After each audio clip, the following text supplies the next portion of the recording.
HOA Karen demanded my grandma remove her flag, not knowing she served in two wars Part 1.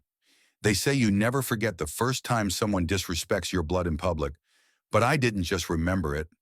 I watched it happen, in full view of our porch, my camera, and half the neighborhood. It started with the sound of a plastic clipboard slapping against a hollow palm. And then, her voice, sharp, righteous, clueless. "Ma'am, this flag needs to come down immediately. It's against community code." I froze halfway down the driveway. Caleb, my younger cousin, turned and looked up at me. "Is she talking to Grandma O?" She was, and she had no idea what she just stepped into. The woman blonde, mid-40s, business casual with a smug expression and a fake HOA badge clipped to her polo, stood on our front lawn like she owned it. She pointed toward the American flag hanging from the porch beam. It wasn't oversized, wasn't tattered. It was folded and mounted exactly how my grandmother, Staff Sergeant Ella Mae Johnson, retired, had kept it since before I was born. "I'm going to need you to comply with Section 3B of the Community Visual Uniformity Guidelines," Karen said, tapping her clipboard. "Exterior displays not pre-approved by the Summer Heights Appearance Committee must be removed within 24 hours. Grandma stood tall on the porch, 81 years old, uniform pressed, hat tucked under her elbow, her cane resting against the porch rail. She didn't move an inch. "I served under that flag in Vietnam," she said, calm as steel, "and again in Desert Storm. It's not coming down." Karen blinked, clearly caught off guard. "That doesn't exempt you from code compliance. We've had complaints." I stepped in, heart thudding. "Complaints from who?" Veterans' families. Karen's mouth tightened. "I'm not at liberty to disclose sources." I could see the neighbors peeking out from across the street. One pulled out a phone. Another started filming. Karen doubled down. "If this flag isn't removed by tomorrow morning, there will be a citation and a fine." Then she pulled out a folded pink sheet and slapped it against our screen door. "Citation: unauthorized political display on private residence. HOA Rule 3B. Fine $150 per day of noncompliance." Grandma didn't flinch. "Is that supposed to scare me?" "I'm just enforcing the rules," Karen said, stepping back. That's when Grandma reached behind her and picked up a box. She opened it. Inside were 2 purple hearts, a bronze star, and her campaign medals. She held them out, palms steady. "These earned me the right to fly that flag." Karen looked at them like they were plastic, then muttered something about entitlement and walked off. "My name's Marcus Johnson. I'm a history teacher, proud grandson. And up until that moment, I believed the war stories my grandma told me were mostly lessons, not warnings. But watching a woman with a badge she printed at Staples try to bully a black veteran off her own porch, that was war, and she just picked the wrong battle. I posted the video that night, just a short clip. Karen pointing, Grandma standing firm, the line of medals catching the afternoon light. Captioned: HOA Karen demands veteran remove her American flag. Doesn't know she served in 2 wars. By sunrise, it had 2.3 million views. By noon, it was on local news. And by dinner time, Fox, CNN, and MSNBC were all fighting for interviews. Grandma didn't speak to the cameras, but she did pin the citation to her chest like a ribbon and went out to tend the roses. Neighbors came in waves. First, the Nuyens from down the street, then the Martinezes, then Mr. Riley, a Navy vet who hadn't spoken more than 10 words to us in 3 years. They brought food, flags, apologies. "Should have stood up sooner," Riley said, voice cracking. One kid from across the cul-de-sac made a sign and taped it to our porch. "We salute you, SGT. Johnson." Karen was nowhere to be seen, but her name, it was everywhere. The fake HOA turned out to be just that, fake. No legal charter, no approved community board, just Karen, a few printed forms, and a PayPal account she used to collect fines no one had ever verified. Grandma called it a hustle in khakis, but I knew what it really was, a power play, one that worked until it didn't. We filed a formal complaint, The city clerk's office opened an investigation within 24 hours.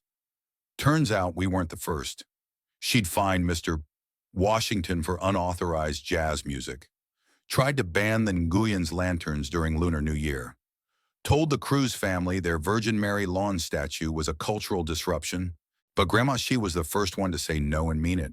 That night, as the story exploded, she called me out to the porch.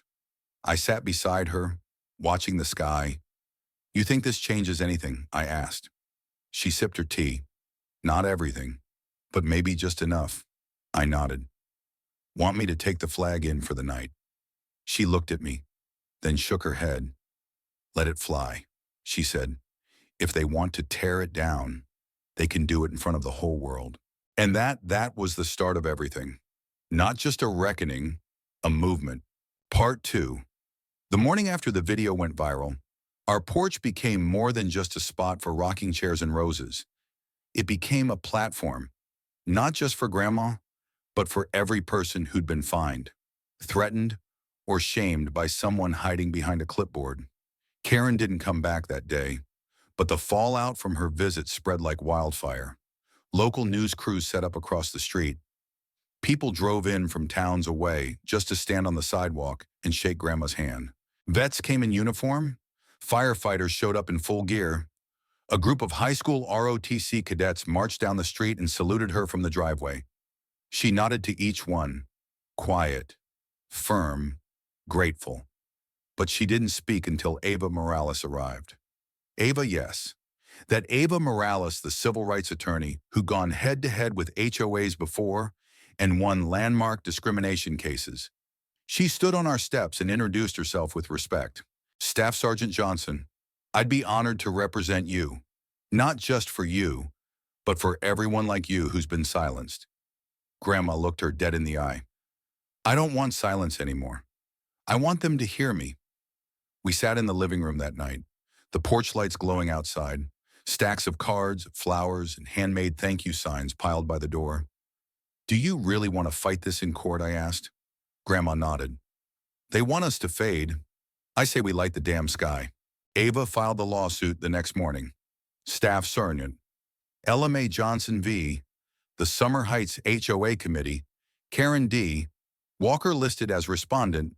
The charges: civil harassment, elder intimidation, fraudulent representation of legal authority, discriminatory policy enforcement based on race and military affiliation. The last one hit the hardest, because we weren't just talking about Karen telling Grandma to take down a flag. We were talking about what it meant a black veteran told, once again, that her service didn't count. The lawsuit opened the floodgates. By day 3, Ava had 6 other plaintiffs join the class action. Mr. Washington brought receipts 3 fines in 2 years for playing music on Sundays. The Nguyens had a formal HOA warning for excessive yard displays paper lanterns. Ms. Cruz was told to remove her Virgin Mary statue for uniformity, and all of it signed by Karen. Meanwhile, Karen tried to push back. She posted a long-winded Facebook rant about decorum, respecting property standards, and being targeted by radical anti-American agitators. She even claimed Grandma had refused polite requests to comply. Someone posted a photo of Karen screaming at my cousin Caleb 2 years ago over sidewalk chalk. That shut her right up. Then came Veterans Day. We expected a few people to stop by. We got hundreds. The front yard turned into a full-fledged memorial site. American flags lined the walk. Old war buddies showed up with dusty medals. Local politicians came and tried to speak, but ended up handing the mic to Grandma instead. She didn't need a podium, just her porch. She stood there, one hand on her cane, the other clutching her bronze star, and she said, "I served in Vietnam when they told us we weren't welcome at home. Then again in Iraq, when they called us too old. Now, I hang a flag on my porch, and someone wants to tear it down. But that flag flew over every camp I slept under, over every friend I buried, and if you think I'm taking it down now, you've lost your mind." The crowd roared, cameras flashed, and I saw Karen's car speed past the corner, then disappear. That night, Ava got a call. The state attorney general's office was opening an investigation into the HOA's operations. Turns out, Karen had been collecting fines through an unregistered LLC tied to her maiden name. Tax fraud, wire fraud, mail fraud. It was unraveling fast. Back home, we kept things simple. Caleb painted a sign for the porch. "This porch stands free." We hung it beside the flag. A few days later, a national veterans group reached out. They wanted to feature Grandma in their magazine. She agreed on one condition. They had to include the names of the other neighbors too. "This isn't about me," she said. "It's about all the folks who thought they had to fold their flags quietly." The article was called "The Porch That Spoke." It ended with her quote, "We didn't ask for a fight, but we knew how to finish one." Karen's court date was set for February, but before that could happen, the HOA board she claimed to represent dissolved entirely. Turns out, it wasn't just fake, it was corrupt. A city audit revealed over $40,000 in unaccounted fines and fake fees collected from over a dozen homes, all tracked back to Karen and three others. They'd spent the money on landscaping for their street, upgraded security cameras, and a private HOA retreat in Colorado Springs. Ava filed a second lawsuit, this time for restitution. Grandma didn't gloat. She just kept tending her roses. But when a reporter asked her what she wanted next, she said, "I want them to know I'll be on this porch until the day I die, and that flag will still be flying when I'm gone." Part 3. The courthouse was packed. It was standing room only, veterans in uniform, neighbors clutching signs, news crews wedged shoulder to shoulder. The crowd spilled down the steps like a sea of quiet fury wrapped in red, white, and blue. At the center of it all sat my grandmother, Staff Sergeant Ella Mae Johnson, wearing her full dress uniform, bronze star pinned on her left breast, cane resting beside her seat, calm as ever. Karen sat across the aisle, 2 rows forward, in a beige cardigan and a twisted smile. Her lawyer whispered to her frantically, but she wasn't listening. She kept glancing at Grandma like she still didn't understand how this all happened. "I'll tell you how." She picked a fight with someone who'd survived 2 wars, then tried to bury her beneath paperwork. But Grandma had a weapon Karen never understood: history and a community that had finally woken up. Ava Morales opened with a statement that echoed through the courtroom like a drumline. "This is not about a flag. This is about a pattern of intimidation, exclusion, and racialized harassment. This is about a woman who wore fake authority like armor, until the real thing showed up in uniform. She didn't need to raise her voice. She let the evidence do that. Dozens of fake citations, a ledger of untraceable fines, signed statements from neighbors Vietnamese, Puerto Rican, Black, elderly, disabled, each with their own Karen story. A paper trail of power misused and community dignity stripped. Then Ava called the witness everyone was waiting for: Grandma. She took the stand slowly, not because she was frail, but because she knew the weight of the moment. "I don't speak often," she began. "Not unless it matters." She looked directly at the judge. "But I've carried this country on my back, in the jungle, in the desert, in hospital tents and barracks, in boots and body armor, in silence and in pain. And I'll be damned if I let some woman in slacks tell me where I can fly the flag I bled under." The courtroom held its breath. Grandma continued, voice steady. "She didn't just try to take my flag. She tried to take my place in my own neighborhood. She tried to make me invisible. And when I said no, she acted like I'd broken the law." She paused. "I am the law she's been pretending to be." Gasps rippled through the crowd. Karen shifted in her seat, face flushed. But it wasn't over. Next up, a city auditor. He laid it bare Karen had funneled $41,827 through an unregistered HOA account. When asked where the money went, her defense attorney stammered something about maintenance projects. The judge raised an eyebrow. "You mean the ornamental hedge maze installed on Ms. Walker's street corner?" The courtroom laughed, except Karen. Then came the twist. Ava submitted a surprise exhibit, a recording. One neighbor had secretly recorded Karen boasting at a compliance brunch. "You have to scare them. That's how you get results." These people don't understand neat unless you find it into them. These people, everyone in the courtroom heard it. The silence was crushing. The judge recessed for deliberation. An hour later, he returned with the verdict. Guilty of civil harassment. Guilty of fraudulent HOA operation. Guilty of discrimination based on race and veteran status. Ordered to pay full restitution to the class action plaintiffs. Barred from serving on any HOA or neighborhood committee for 15 years. Subject to criminal review for fraudulent use of government-like documents. When he read the final clause, defendants' actions were in direct violation of civil dignity. Grandma didn't smile. She just closed her eyes, like something heavy had finally landed. Outside the courthouse, the crowd erupted. News cameras swarmed. Someone handed Grandma a fresh folded flag. She held it high, not in triumph, but in testament. Freedom, she said, starts on the front porch. Back home, the neighborhood changed. The fake HOA was dissolved and replaced by a community-elected council. Their first action? A resolution declaring flag displays including U.S.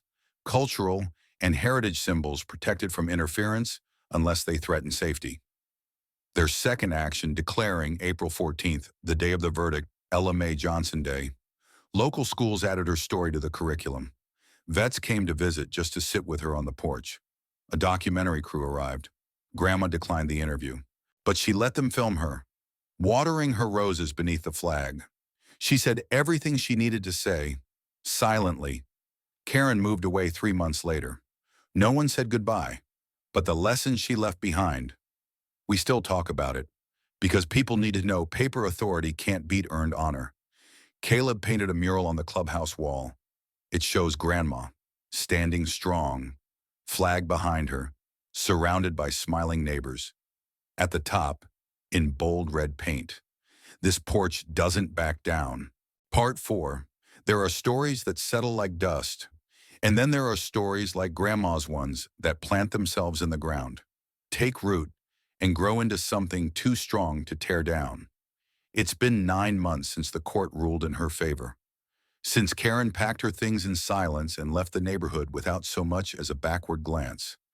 Since the porch became more than a porch, and yet every morning, Grandma still rises at 6 a.m., just like she did on base.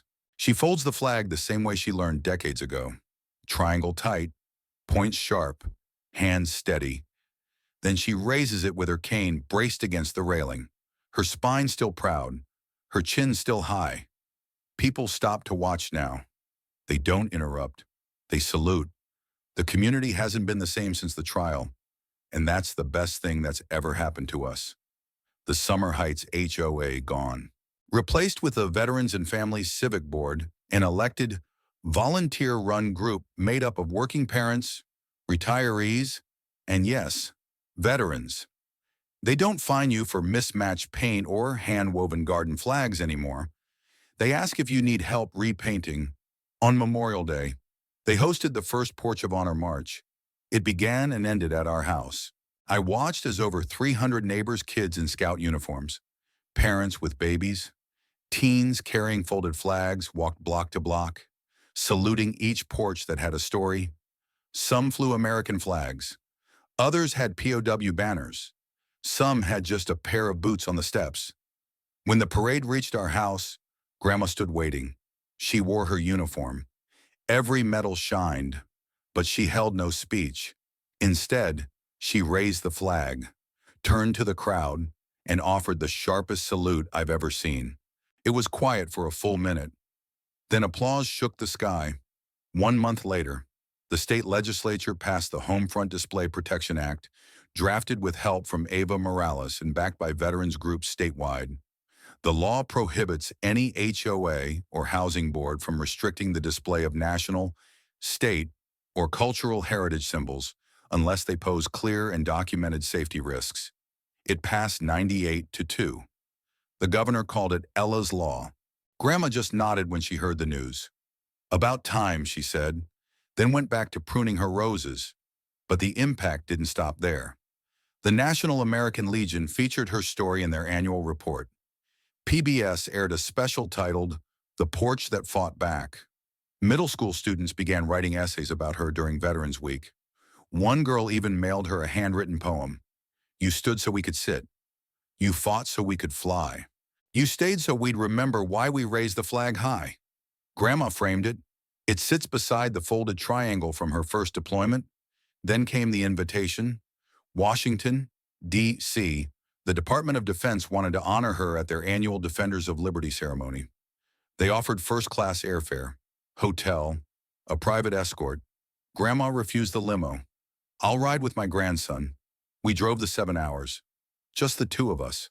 Me at the wheel, her humming old Motown, the flag folded in the back seat. At the ceremony, generals and cabinet members lined the walls. But when Grandma took the stage, they stood. She wore the same uniform, said the same line. We didn't ask for a fight, but we knew how to finish one. And then, as cameras flashed and national TV carried her image across the country, she raised a small placard. This porch doesn't back down.